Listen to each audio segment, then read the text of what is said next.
Welcome everyone to the film Sherpa. We are the Dream Warriors. Last time we were Don and Juan, Enrique, and Casanova himself. Hola, ¿qué pasa? So it's been a while since we had a film Sherpa, but it's just in time because we're going to do the Halloween edition. And if you're not familiar with Dream Warriors, it is what? Easton, please tell them. It's a famous Freddy Kruger movie, Nightmare on Elm Street 3, Dream Warriors. Dream Warriors. So, the Halloween edition, what is that going to include? That is going to be a review on the notorious, infamous, popular, unexpected, somewhat controversial Joker movie and Zombieland Double Tap. So, to get it started, let's begin with Joker. Easton, I know you've seen it once. I've seen it twice. What is your initial big picture takeaway? Joaquin Phoenix is nuts in real life. He did an excellent job. I didn't really care for the storyline. I thought it was just kind of boring so much. I didn't really go anywhere. It felt like it was like, where are they going with this movie? I did feel that if there was ever going to be a movie shooter, it was going to be in this movie. Yeah. I don't want to stir anything, but I was like, fuck, I'm checking every person entering the door because I thought this could be it. And I guess Hollywood did too, because it got a lot of flack, a lot of bullshit about bringing out white supremacy and just the male. Yeah. Like, this Get the fuck out. You're just trying to stir the pot. was. Zazie was also in Wounds. She was in the horrible Hulu original Wounds. It was awful, and that's all we'll say about Wounds. Don't watch it. Armie Hammer, terrible choice. Zazie, you were hot, but I can't really. Fun fact, the whole bar scene was in what I believe is the same set of It's Always Sunny in Philadelphia. Same bar. I swear, I'm putting $1,000 on it. I doubt it. Always Sunny fans, if you watch the Hulu original Wounds with Armie Hammer and Zazie Beetz, and what's the daughter? She was in 50 Shades of Grey. Dakota Johnson. Don Johnson's daughter. Don Johnson's daughter. Yeah, not a good movie. Really not good. So, with Joker, I want to do a little thing where we can read some critics' reviews. Because as you know from my last rant, I hate Rotten Tomato reviews. Let's read one from Diana. I don't want to make any judgments on appearance, but she appears to be maybe in her 50s, short curly hair, and looks like she doesn't really like kids being loud and, adults on the playground. Who should see it? Only those with strong stomachs for bloody violence. Wrote it as a negative. An F, if you will. Well, Diana, go fuck yourself. It's exactly what I want. Your review is not an F, it's an A to me. Let's go to another one. Maybe I shouldn't say their last names. Should I say their last names? Don't say their last names. I'm not going to say their last names. That was a mistake. Someone's going to kill her. Here's another. Susan Granger. Brutally nihilistic and morally irresponsible, glamorizing and glorifying a nasty, maniacal villain, leaving one to wonder if a real, R-E-E-L, threat could inspire a real threat. Okay, well, Susan... Fucker!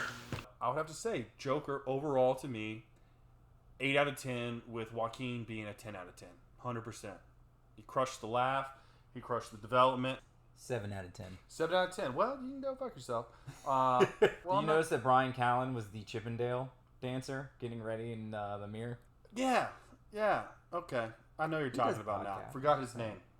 He's always the B minus actor in so many Hollywood movies. He was the weatherman in Division 3. He was the weatherman in Division 3. Phenomenal movie with Andy His Dick. I gotta suck to get some lightning bolts over here. It's stick. Yes, Brian. I'm sorry. I I forgot. love these because we get so off track. Division Back 3. to Joker. We did a faggoty little Girl Scout So cookies. you're saying Division 3. Andy Dick's best work. Unparalleled work. see it? If you haven't seen it, fucking see it right Division now. 3 with Andy Dick. Horrible movie except for Andy. So who's your favorite Joker of all time? Dude, I don't know about favorite Joker. I love Nicholson. As I'm Jack talking Nicholson's about this, number one for me. I'm staring at a Jack Nicholson painting I have in the corner of my apartment. And there's tornado warning sirens going on in the background. Tornado sirens. So if we die, Silent Hillish. We should just totally go off track and talk about Twister because it's appropriate, but that's another day. I don't Great necessarily movie. know how it's appropriate except for the signs in the back that they probably... Oh, Yeah. there you go. We might pass on, and if we do, it's because we're in it for the game, in it for the love, except for Susan, that bitch. Sorry for saying her last name. But Jack Nicholson's my favorite Joker of all Jack time. Nicholson. Him, Ledger, and Joaquin. Number 2 is Mark Hamill for me. voice, Mark Hamill made it. The Batman animated series for me was absolutely It's phenomenal. personal, I love everything yeah. about it. I like to go to a lot of cons. I just went to Dallas Fan Days, which was an Irving convention center, and they had a lot of Batman animated series toys and gifts. And I thought, you know what? I really don't need to get laid. I want to buy $1,000 worth of Batman animated series toys. I advise myself against it. But Mark Hamill is undoubtedly the voice of the Joker for me as a child. Acting wise, I think Nicholson, Ledger, and Joaquin absolutely nailed the roles in their movies. I don't think Joaquin would have done a better job than Ledger if he was in Nolan's movie. And I don't think Ledger could have done what Joaquin did. And certainly no one could have done what Jack Nicholson did, because that was one of the first superhero movies that was actually really good and a blockbuster. Batman, Tim Burton, was a absolute blockbuster. And Jack Nicholson, as we know, is incredible. So, Zombieland, double tap. Your takeaway. I loved it. I thought it was hilarious. Yeah. Woody Harrelson killed it. He was my favorite part about it. If you haven't seen it, go see it. If you like the first one, I think to me, it's just as good. Might even be better. Oh, no. You're terribly wrong with that. Terribly wrong. No, I agree. It was really good. If you like the first movie, then you're going to love this second one. But those are the two really quick reviews we got to say. But we said it's the Halloween edition for a reason. Yeah. Because it is mid to late October, and we would like to discuss a little bit about our favorite Halloween movies. So, Easton, what are some of yours? Oof. Favorite of all time has to be Monster Squad. It's a movie. Ooh, nice. Love Monster Squad. Stop until you drop. Dance until your heart stops, alright? It's a movie me and my brothers watched all the time. I loved it. It's got all the bangers. All the big-time head honcho bangers. Talk to me. Dracula. Mm-hmm. It's got The Mummy. Ooh. It's got Wolfman. Woo. It's got The Creature from the Black Lagoon. Yeah. Yeah, he wasn't too great. It's got the cool kid in middle school that smokes cigarettes. Everybody looks up to. It's got the little Everybody kids in the looks up to. clubhouse. It's got the scary German guy. You're telling me it's a total package. Yeah. Doesn't it have a super spooky soundtrack too? It does. It's got a theme song, montage theme song, which is great. It's a great 80s movie. It's super underrated. Also, it has, fun fact, Uncle Rico is the Wolfman. Uncle Rico is from the Napoleon Wolfman. Dynamite. He calls him up and he goes, "He's gonna kill your son," as he's turning into Wolfman. Wasn't that movie a little dark? It was, but it's still a great kids movie. Yeah. But that's how it was in the 80s. There was no filter. It was great. Parents, your young kids, let them watch the movie. They get scared. Yeah, we're too pussyfoot now. Yeah. Back then it Fuck was, 'em. they were taking pictures of. I think it was Mikey's sister was taking her top off, and that's why Rudy, the middle school kid, wanted to be in the Monster Club. Come on, tale as old as time. It's great. You got to see it. So some of my scariest movies of all time really just come with stories, not necessarily because they're the scariest movies, but to date myself, my sister and I wanted to see a Goofy movie in theaters. So Goofy movie is fantastic, as you know. Is one of the greatest theme songs of all time. I can't really sing it. I'm not going to go any further because I don't want to, YouTube to hurt me. But banger. But my father was like, I'm not seeing that faggoty shit. Sorry, that's just how he kind of speaks every now and then. That's what he said. No offense to anyone. That's not what you said. That's what your dad said. What year was this? 96? Maybe sometime around that. But to date it, if you don't know the movie that he took us to see instead, it was called Village of the Damned. One of Christopher Reeve's last movies had old Kirstie Alley in it. And if you don't know Village of the Damned, it is a movie about these alien kids getting taken over at birth, or kids getting taken over by birth by aliens that can control people's minds. And they had the white hair and like the white eyes. They can control people with their minds. They didn't like what you were doing. They'd like kill you. Yeah, they'd force you. They'd make you kill yourself. As a child, it was terrifying to me. Horrific. My eyes were closed and I had nightmares for multiple weeks. And my mother was extremely pissed at my father. So that was one of the scariest movies of all time. And Nightmare on Elm Street too. I know you're a big fan, but I was terrified of Freddy Krueger when I saw him eat a child. His mouth grow to extreme size. That was terrifying. But the 80s horror movies were with props. That's why I like it, because they had real props, like claymation and shit, real props. You're talking about Freddy Krueger movies; those were pretty intense. The Pinhead Hellraiser movies. Oh, I couldn't watch those. Those were creepy. So an 80s movie that's my scariest movie of all time is called Leviathan. Oh, yeah. Oh my, it scared the shit out of me. I had to literally sleep with the lights on, and I couldn't even go to sleep.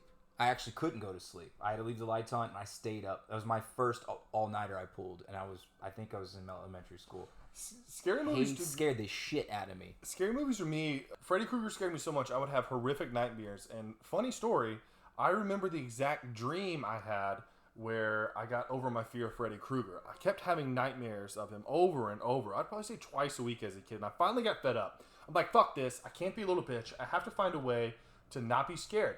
Fuck it. He's attacking me in all of my dreams. I'm going to attack him back. And the next few nights, I had a dream. It wasn't attacking, but I swear, this is a true story. I had a dream that I was going into a warehouse, which was a portal to hell, Freddy Krueger's hell. And for some reason, my grandmother owned the warehouse, and I was the landlord. So I went down to Freddy's hell with a clipboard, asking when rent was going to be paid. And he's got all these people getting tortured. I'm like, hey, Freddy, how's it going? He's like, oh, hey, I'm just doing my thing. Like, do you have any idea when rent's going to be due? He's like, well, I'm a little behind. I'm got the kids. I said, hey, Freddy, I don't care what you do, okay? The terms of the lease are clear. And I was a kid. I don't know any of these fucking terms. But for some reason, I was a landlord asking Freddy Krueger to quit bullshitting around and pay the money owed, and he can do whatever he wants to these kids. And ever since then, he hasn't been scared of me. So I think if you just out-corporate them, you can win. We talked about Wounds and how bad that was. Also, we talked about, or we're going to talk about right now, In the Tall Grass. Stephen King movie, Netflix. It's got horrific reviews, audience and tomato meter. But I liked it. I enjoyed it. It gave me... It was creepy.